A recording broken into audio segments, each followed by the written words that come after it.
사사기서 2장 11절로 23절의 말씀을 가지고 신앙이 전수되지 못한 결과라는 제목으로 이 시간 하나님의 말씀을 나누고자 합니다. 우리는 출애굽기 말씀을 통해서 하나님께서 모세를 부르시고 그에게 시내산에서 십계명을 주셨던 것을 알고 있습니다. 모세가 하나님으로부터 받던 그 십계명의 10가지 계명 중에 제2계명의 내용은 이렇습니다. 너를 위하여 새긴 우상을 만들지 말고 그것들에게 절하지 말며 그것들을 섬기지 말라라는 내용인 것이죠. 하나님께서는 이 말씀을 주시면서 이 십계명을 주시면서 우상을 숭배하고 그리고 하나님을 미워하는 자들에게는 그 죄를 3, 4대에 이르기까지 갚게 하시겠다라고 말씀하셨습니다. 그러나 반대로 하나님을 사랑하고 그 계명을 지키는 자에게는 1000대까지 은혜를 베풀어 주시겠다라고 말씀하셨죠. 여러분, 하나님께서 이렇게 말씀하신 목적이 무엇일까요? 부모의 세대들이 후대의 자녀들에게 하나님을 섬기고 계명을 따르도록 잘 가르쳐야 된다라는 의미에서 십계명을 주셨다라는 것입니다. 그래서 하나님은 성경에 보면 늘 부모 세대들에게 무엇을 가르치라고 당부하고 있냐면 하나님을 잘 가르쳐야 된다라고 당부하고 있는 거죠. 그 대표적인 말씀이 신명기 6장에 나오는 세마의 말씀 아니겠습니까? 그리고 시간이 지남에 따라 가나안에 입성한 가나안 정복 1세대인 여호수아와 그 세대의 사람들이 정복 전쟁을 마치고 죽게 되었습니다. 그리고 그 이후에 가나안 정복 2세대들에게 남은 정복 전쟁이 맡겨졌는데 이 세대들은 오늘 사사기서 말씀을 보면 이런저런 이유들로 가나안 땅을 완전히 정복하지 못했습니다. 더 큰 문제는 가나안 정복 2세대들은 여호와 하나님을 알지 못했던, 제가 지난주에 말씀드렸죠. 쉽게 말하면 신앙적으로 보면 돌연변이가 생기게 된 것이죠. 여러분 10절의 말씀을 화면을 보고 같이 읽겠습니다. 그 세대의 사람도 다 그 조상들에게로 돌아갔고 그 후에 일어난 다른 세대는 여호와를 알지 못하며 여호와께서 이스라엘을 위하여 행하신 일도 알지 못하였더라. 아멘. 여러분 여기서 이 알다는 히브리어로 야다잖아요. 근데 여러분 한번 생각해 보세요. 가나안 정복 2세대들이 하나님을 알지 못했다라는 것이 하나님에 대한 완전한 지식이 없었을까요? 아니요. 그 이야기가 아닙니다. 아브라함, 이삭, 야곱, 요셉으로부터 내려온 그들의 조상, 믿음의 조상들로부터 내려왔던 그 이야기들, 그리고 하나님께서 이스라엘 백성들을 출애굽시키시고 출애굽시키는 그 과정 속에 하나님이 일하셨던 그 일들을 가나안 정복 2세대들은 다 들었어요. 다. 그런데 왜 알지 못했다라고 말하고 있느냐? 여러분 여기에는 특별한 의미가 있습니다. 즉 가나안 1세대, 정복 1세대들은 어떤 신앙인이었습니까? 우리 지난주에 배웠잖아요. 어떤 신앙인이었어요? 체험적인, 하나님이 일하시고 하나님이 역사하시는 것을 직접 보며 그 체험적인 신앙을 가지고 있었던 겁니다. 그런데 가나안 정복 2세대들은 어떻게 해요? 그 체험적인 신앙이 아니라 귀로만 듣고, 그래서 귀로만 듣고 머리로만 알고 있는 지식적인 신앙, 그것만 알고 있었다는 거예요. 결국 여기서 여호와 하나님을 알지 못하고 그가 그 이스라엘을 위하여 행하신 일도 알지 못하였다라는 이 말은 가나안 정복 2세대들에게는 하나님과의 영적인 친밀함이 하나도 없었다라는 것을 말하는 겁니다. 특별히 오늘 본문의 말씀은 여러분 사사기서의 축소판이라고 해도 과언이 아닙니다. 여러분 사사기서에는요 패턴이 있습니다. 구조가 있어요. 이스라엘 백성들이 하나님을 떠나서 타락을 하게 됩니다. 그러면서 우상을 숭배하게 되죠. 첫 번째 패턴은 타락입니다. 그러자 하나님이 그것을 보시고 타락한 이스라엘 백성들에게 진노하셔서 징계 차원으로 이방 민족들을 동원해서 이스라엘을 심판합니다. 타락 첫 번째, 두 번째 심판입니다. 그러니까 심판을 받게 된 이스라엘이 이방 민족들에게, 여기 보면 오늘 말씀에도 보면 이방 민족을 남겨뒀다 하잖아요. 남겨둔 이방 민족을 통해서 하나님이 하나님의 그 선민이었던 이스라엘 백성들을 치기 시작해요. 착취를 당하게 만들고 유린당하게 하는 그 고통을 겪게 만드니까 이 이스라엘 백성들이 그 고통이 얼마나 심했던지 어떻게 하느냐? 하나님 앞에 탄원하며 나아갑니다. 탄원, 세 번째 패턴입니다. 그러자 하나님이 이스라엘 백성들을 불쌍히 여기셔서 사사를 세우시고 사사들을 통해서 이스라엘을 이방 민족들 가운데에서 구원하십니다. 네 번째 패턴은 구원입니다. 자, 첫 번째 사사기의 패턴은 뭐다고요? 타락. 두 번째는요, 심판. 세 번째는요, 탄원. 그 다음에 네 번째는요, 구원. 그 다음에 다섯 번째는 뭐냐? 그 다음에 다시 타락으로 갑니다. 이게 사사기서의 구조예요. 그런데 오늘 본문 말씀을 보면 오늘 본문에서도 동일하게 사사기서의 그 구조와 패턴의 모습을 동일하게 살펴볼 수가 있습니다. 먼저 11절부터 13절 말씀을 보면 우리 같이 한번 읽겠습니다. 이스라엘 자손이 여호와의 목전에 악을 행하여 바알들을 섬기며 애굽 땅에서 그들을 인도하여 내신 그들의 조상들의 하나님 여호와를 버리고 다른 신들 곧 그들의 주위에 있는 백성의 신들을 따라 그들에게 절하여 여호와를 진노하게 하였으되 곧 그들이 여호와를 버리고 바알과 아스다롯을 섬겼으므로. 첫 번째 패턴이 뭡니까? 이스라엘 백성들이 악을 행하여 우상을 섬기는 타락의 모습을 지금 보여주고 있습니다. 여러분,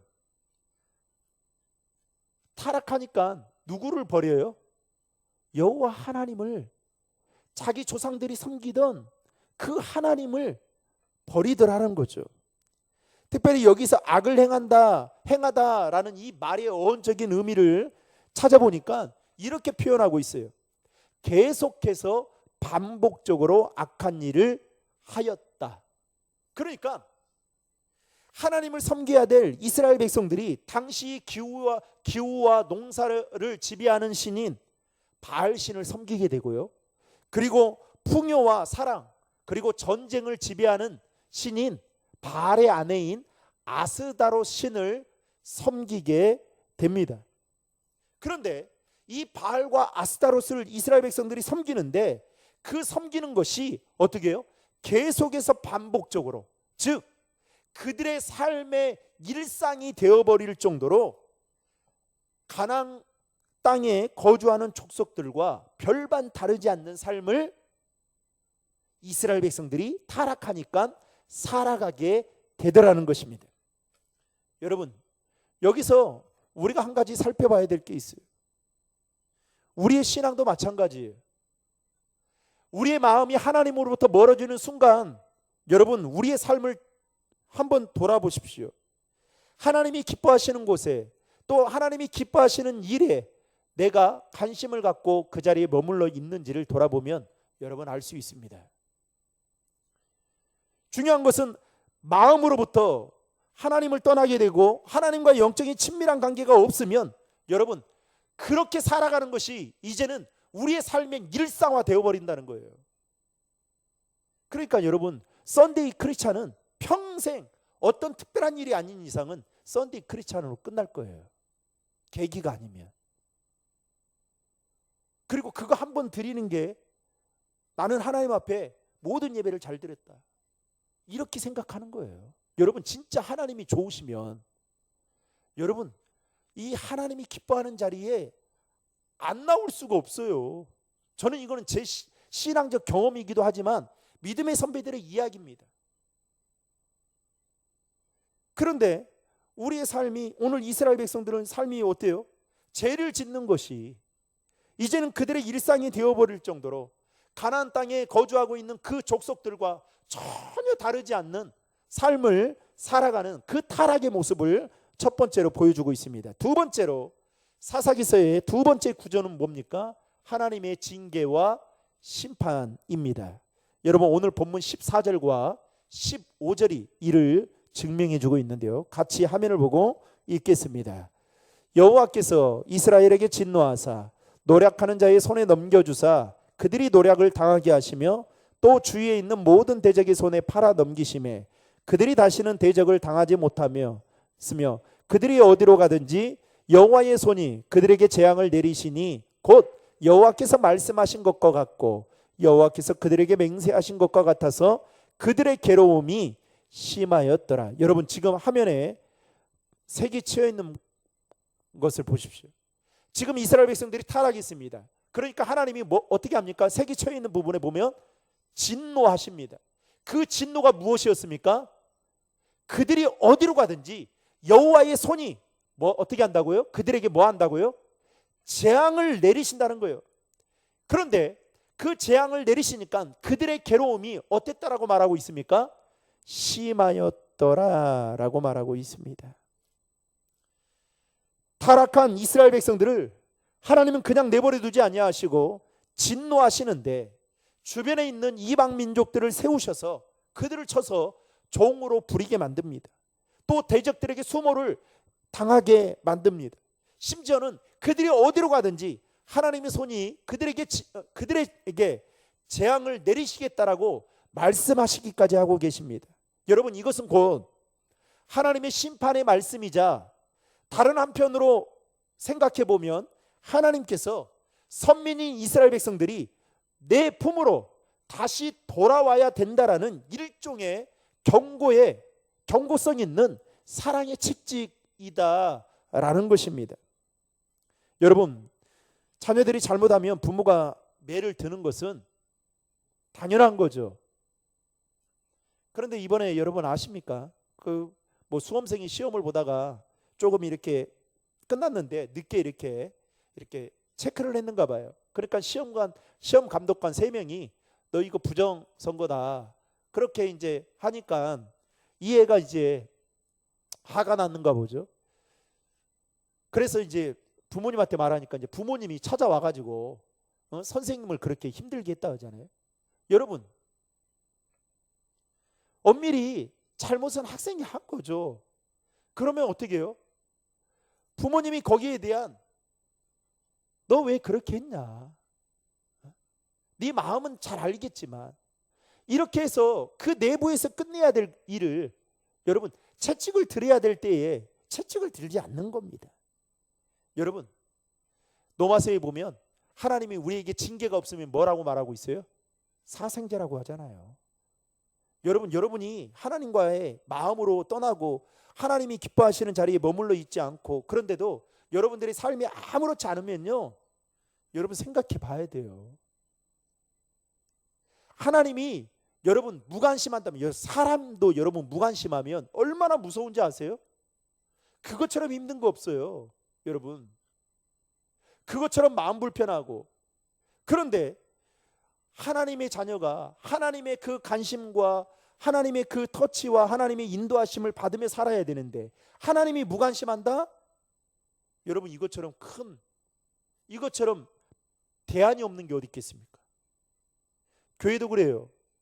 교회도 누군가가 말을 한다는 것은 교회에 그만큼 관심이 있다는 거예요. 그런데 아무 말도 안 한다. 여러분, 이건 문제 있는 거 아니겠습니까? 하나님은 하나님의 백성들이 삶을 살아가는 데 있어서 마음으로 하나님을 떠나 다른 것을 섬기고 따르면 절대로 그냥 넘어가지 않으시는 분이십니다. 반드시 그들이 지은 죄에 대한 값을 치르게 하시는 분이 하나님이시다라는 거예요. 단지 그 방법은 우리가 알 수 없지만 어쨌든 하나님은 하나님이 떠난 자들에게 사랑의 채찍을 드셔서 다시금 돌이키게 만드신다라는 것입니다. 그걸 깨닫고 돌아오면 소망이 있는 거죠. 그 다음 세 번째, 사사기서의 세 번째 패턴은 뭐냐? 탄원입니다. 탄원. 오늘 본문 18절 말씀에 보면 하나님은 이스라엘 백성들이 대적들에게 계속적으로 압박과 시달림을 받아 괴로움이 어땠다라고 말하고 있어요? 심하여서 슬피 부르짖었다라고 성경은 표현하고 있습니다. 얼마나 여러분 하나님이 내리신 그 징계가 엄청났던지 그 괴로움이 심해서 슬피 부르짖었다라고 말하고 있습니다. 특별히 17절 말씀을 보면 그들이 그 사사들에게도 순종하지 아니하고 오히려 다른 신들을 따라가 음행하며 라는 이 표현이 나옵니다. 여러분 이 말은 뭔 말일까요? 지금 이스라엘이 탄원했던 것이 이스라엘이 회개했다라는 증거가 전혀 나오지 않고 있어요. 어떤 목사님들은 이렇게 사사기서의 패턴을 이렇게 말합니다. 타락, 징계, 회개, 구원 이렇게 말하는데 엄밀히 말하면 회개가 없어요.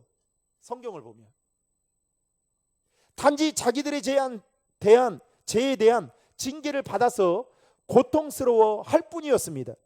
그럼에도 불구하고 하나님은 이스라엘 백성들을 긍휼히 여기셔서 그리고 불쌍히 여기셔서 치근하게 여기셔서 그들의 부르짖음에 즉각적으로 응답하시는데 그 응답이 뭐냐? 네 번째 패턴인데요. 그것은 바로 그들을 구원할 사사들을 세우십니다. 그래서 우리가 다음 주에 살펴보게 될 첫 번째 사사가 누구냐? 온니엘이고요. 그 다음은 에훗, 그 다음으로는 드보라 순으로 우리는 이제 사사들을 살펴보게 될 것입니다. 여하튼 하나님은 그들의 부르짖음에 진실한 회개가 담겨 있지 않는데도 불구하고 하나님은 출애굽기 34장 6절의 말씀처럼 자비롭고 은혜롭고 노하기를 더디하고 인자와 진실이 많으신 분이시기 때문에 그들을 구원하기 위해 사사를 세우셨다라는 것입니다. 여러분 16절의 말씀을 화면을 보고 같이 읽겠습니다. 여호와께서 사사들을 세우사 노략자의 손에서 그들을 구원하게 하셨으나, 이게 바로 네 번째 패턴이라고 볼 수 있죠. 여러분 당시 사사는 대적들에게 백성을 구원하는 역할을 할 뿐만 아니라 백성을 하나님의 공의대로 다스리는 영적으로, 군사적으로, 정치적인 지도자의 역할을 했던 자들이 바로 사사였습니다. 그런데 문제는 사사들을 통해서 구원받은 이스라엘 백성들이 하나님의 뜻에 따라 살기는커녕 사사들이 하는 그 말을 듣지 않고 오히려 다른 신들을 계속해서 섬기며 이전보다 더 심하게 악을 행하며 불순종한 삶을 살았다라고 오늘 성경은 우리에게 기록하고 있는데요. 17절의 말씀을 화면을 보고 같이 읽겠습니다. 그들이 그 사사들에게도 순종하지 아니하고 오히려 다른 신들을 따라가 음행하며 그들에게 절하고 여호와의 명령을 순종하던 그들의 조상들이 행하던 길에서 속히 치우쳐 떠나서 그와 같이 행하지 아니하였더라. 아멘. 한마디로 말하면 가나안 정복 2세대들은 이 세대들의 삶은 악순환의 연속이었습니다. 즉 범죄를 하고 그에 대해 하나님의 징계가 또 있게 되고 징계로 인해서 고통이 커지게 되면 하나님 앞에 탄원해서 하나님은 그것을 긍휼히 여기신 나머지 사사들을 세워 그들을 구원하셨지만 그 다음 이어지는 그들의 삶은 또다시 타락의 길로 걸어갔다라는 겁니다. 문제는 가나안 정복 2세대들은 악순환의 고리를 끊어버리지 못했다는 것입니다. 알면서도. 그렇다면 이와 같은 일들이 발생하게 된 책임은 누구에게 있는 걸까요? 1차적으로는 하나님을 버리고 우상을 숭배한 가나안 정복 2세대들에게 있다라고 볼 수 있겠지만 그 근본적인 원인 제공은 누가 한 것이냐? 가나안 정복 1세대인 즉 그들의 부모 세대들에게 있었다라는 것입니다. 즉 부모 세대인 가나안 정복 1세대들이 자녀들에게 대한 하나님에 대한 신앙과 말씀에 대한 교육을 제대로 가르치지 않았던 거예요. 그 결과 그들은 악순환의 고리를 끊어버리지 못하고 계속해서 다람쥐 쳇바퀴 돌듯이 하나님이 원치 않는 삶을 살아갔다라는 것이죠.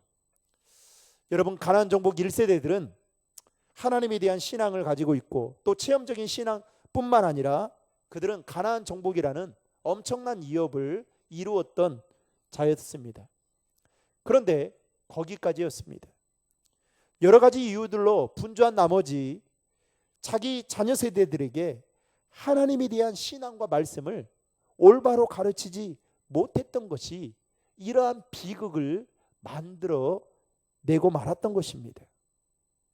신명기 6장에 보면 하나님은 가나안 정복 1세대들에게 이렇게 말합니다. 내가 내게 명하는 이 말씀을 너는 마음에 새기고 내 자녀에게 부지런히 가르치며 집에 앉았을 때에든지 길에 있을 때에든지 누워 있을 때에든지 일어날 때에든지 이 말씀을 강론할 것이다.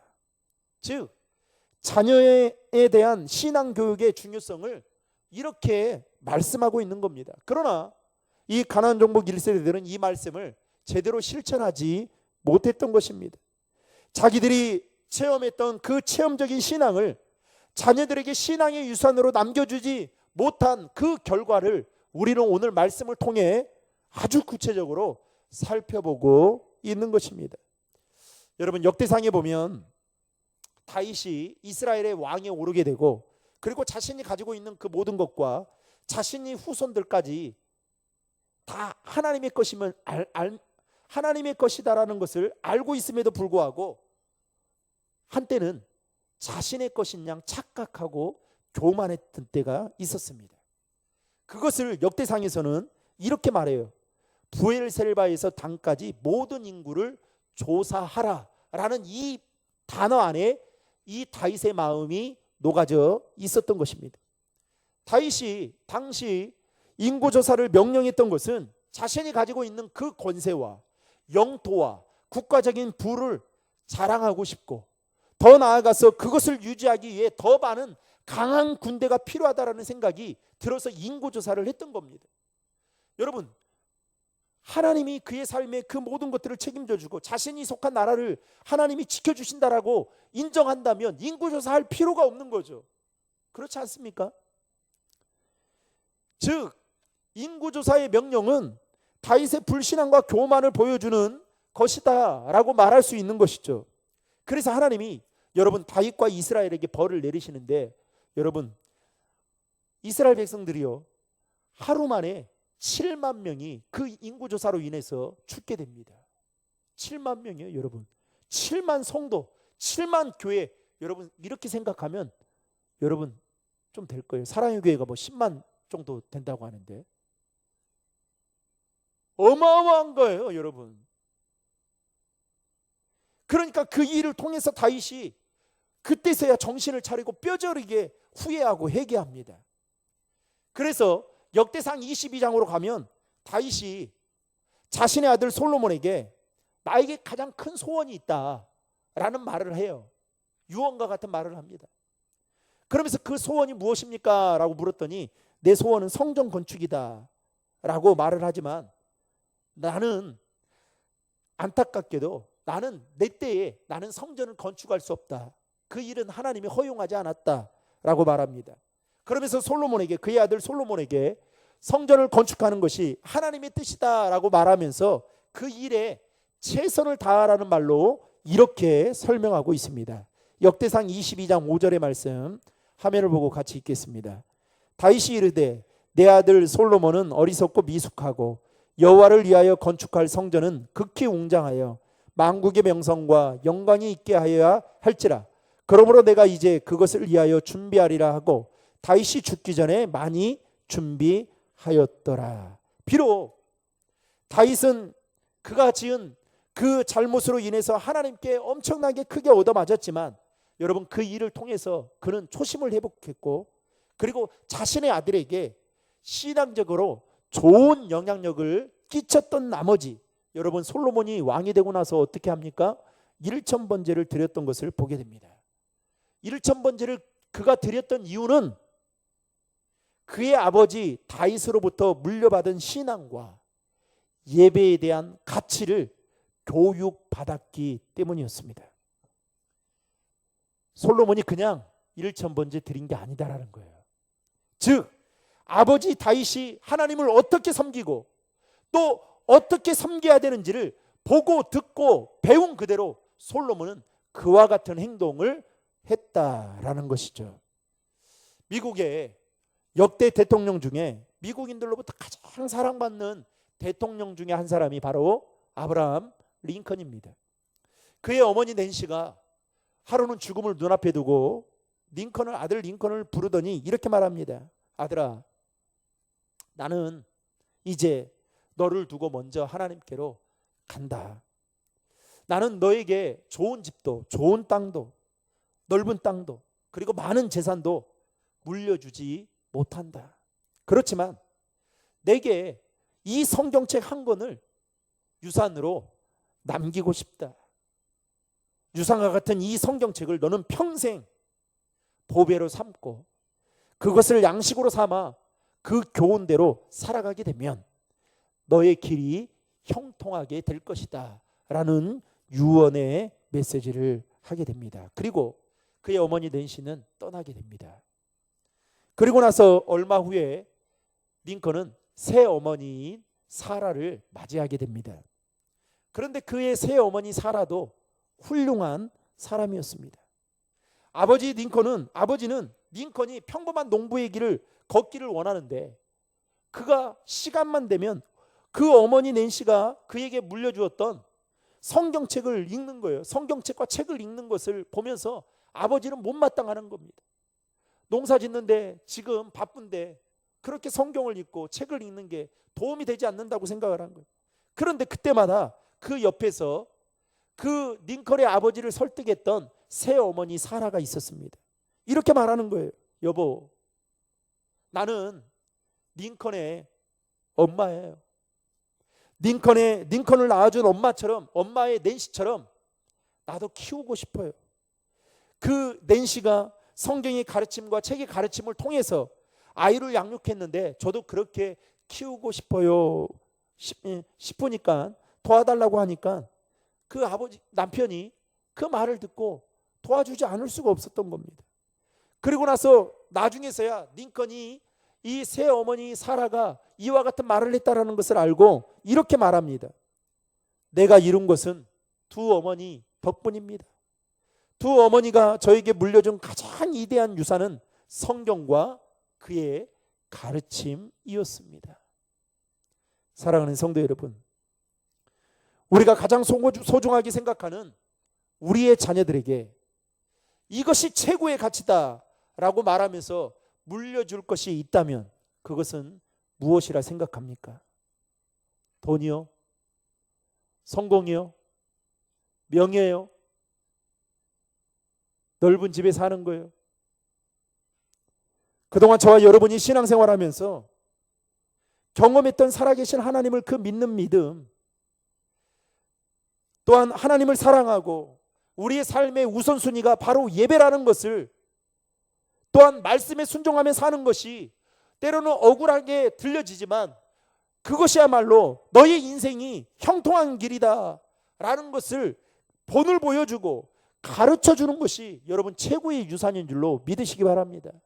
그래서 여러분 귀에 굳은 살이 배기도록 같이 살 동안에는 이야기하셔야 돼요.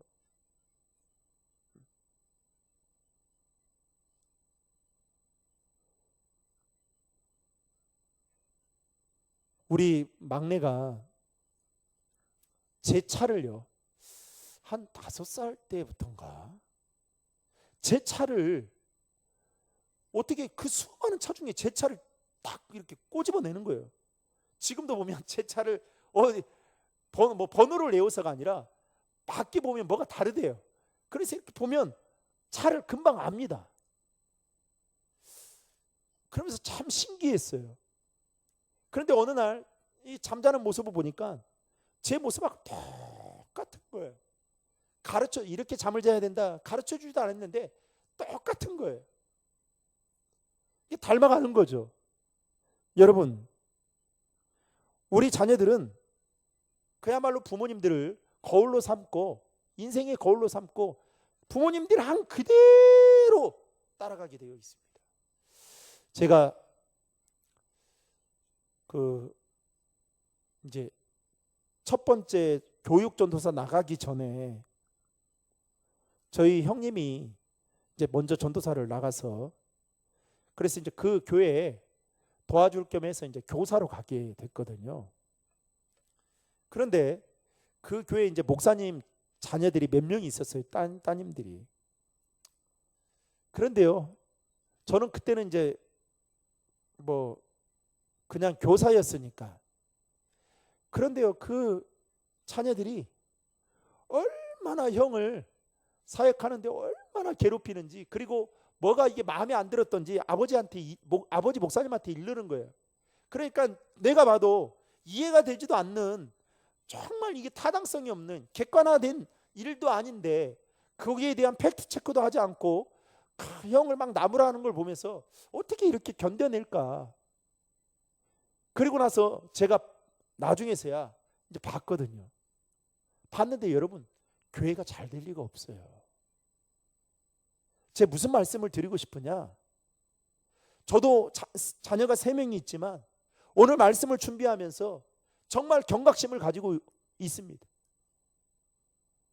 나는 그렇게 하나님의 은혜를 많이 경험하고 그렇게 많이 체험해서 강단에서도 이렇게 이와 같은 메시지를 선포하는데, 우리 자녀들에게는 그러한 신앙적 체험이 없다면, 그리고 우리 자녀들에게 그와 같은 믿음의 유산을 물려주지 못한다면 어떻게 되는 걸까? 여러분, 마찬가지예요. 못하는 게 뭐가 있어요? 저는 예수 믿고 정말 제 삶이 바뀌었어요. 책임감 있는 사람, 그리고 본이 되려고 하는, 앞장서려고 하는 사람으로 바뀌었어요. 그 전까지는 절대 그러지 않았습니다. 지금도 가정에서도 마찬가지. 아이들에게 어떤 말을 하기 전에 내가 부끄러움이 혹시 있지는 않는가 돌아봅니다. 사랑하는 성도 여러분, 결국 가나안 종복 1세대들은 그 믿음의 유산, 신앙의 유산을 물려주지 못해서, 우리 지난주에 살펴보았듯이 그 가나안 종복 그 후세대들이 다음 세대가 아니라 어떤 세대가 되었습니까? 다른 세대, 즉 하나님을 알지 못하는 다른 세대가 되어버리고 말았습니다. 여러분, 우리가 지금 이렇게 이곳에 와서 예배를 드리고 있잖아요.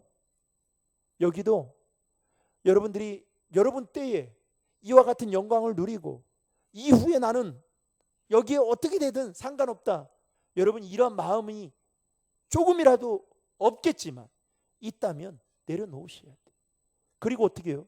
여러분 살아생전에 여러분들의 자녀들이 내가 여기서 정말 믿을 만큼, 너는 이 정도면 어딜 가든지 신앙생활 할 수 있겠구나, 이렇게 확신을 가질 수 있을 만큼의 여러분 신앙적인 모습을 보여주시고 또 가르쳐 주시고 그래야 돼요. 듣든 아니 듣든요.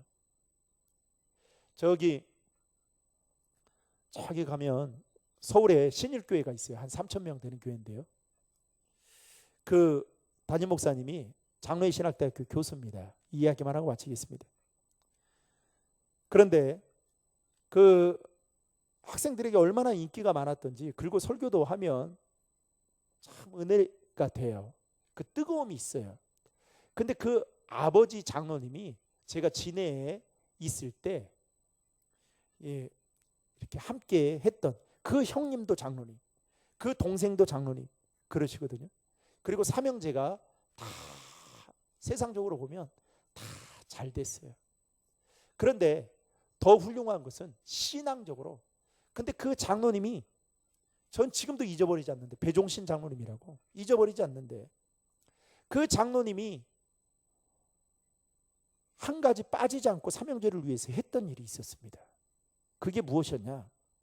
고등학교 3학년 때까지 가정예배 안 드리면 밥을 안 주고 학교를 안 보냈어요.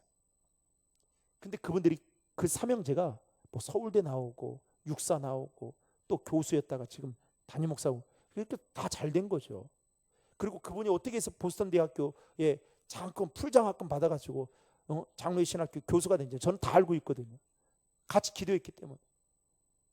그런데 그거를 철저하게 했어요. 그리고요, 그 교회는 9시에 금요 기도회가 있었어요. 그러면 그 교역자들이요, 그 담임, 지난번에 저기 이임식 때 오셨지만 그 교역자들이 앞에 그 앉아가지고요, 우리 어린이 시골 같은데 거기 딱 모여가지고 앉아가지고 마이크 잡고 막 그 마이크 찢어질 정도로 기도해요. 먼저. 그런데 그 장로님 네 분이 금요 기도회가 끝나면 몇 시까지 기도를 하느냐? 1시까지 기도하고 합니다. 제가 그거를 5년 있으면서 5년 동안 보았던 왔습니다. 한 번도 빠진 적이 없어요. 그러면서 제가 깨달았어요. 하나님이 그러니까 그 가정을 세우시는구나. 여러분, 저는 그 장로님이, 그 교회 성도들이 그 장로님을 헐뜯고 뭔가 비난하고 이런 이야기를 들어본 적이 한 번도 없습니다. 그리고 그 교회 담임 목사님도 어딜 가든지 그 장로님 이야기를 자랑 삼아 합니다. 그렇게 멋진 신앙의 선배가 되어주니까 그 밑에 장로님들이요, 저하고 함께 이렇게 안수 집사님 했던 분들이 지금 장로님 됐는데 얼마나 멋지게 교회를 섬겨가는지 모릅니다. 그 한 분이 때문에 교회가 저는 세워져 가는 걸 봤어요. 사랑하는 성도 여러분, 하나님은 하나님을 향한 그 신앙을 우리 때에 끝나기를 원하는 것이 아니라 우리 자녀손들에게도 이어지기를 원하신다라는 사실을 기억하시고, 바라기는 신앙의 유산을 물려줌을 통해서 이 세상 그 무엇보다도 하나님을 더 사랑하고 하나님만을 예배하고 하나님을 영화롭게 하는 믿음의 세대들이 저와 여러분들의 자녀들이 되기를 주님의 이름으로 축원합니다.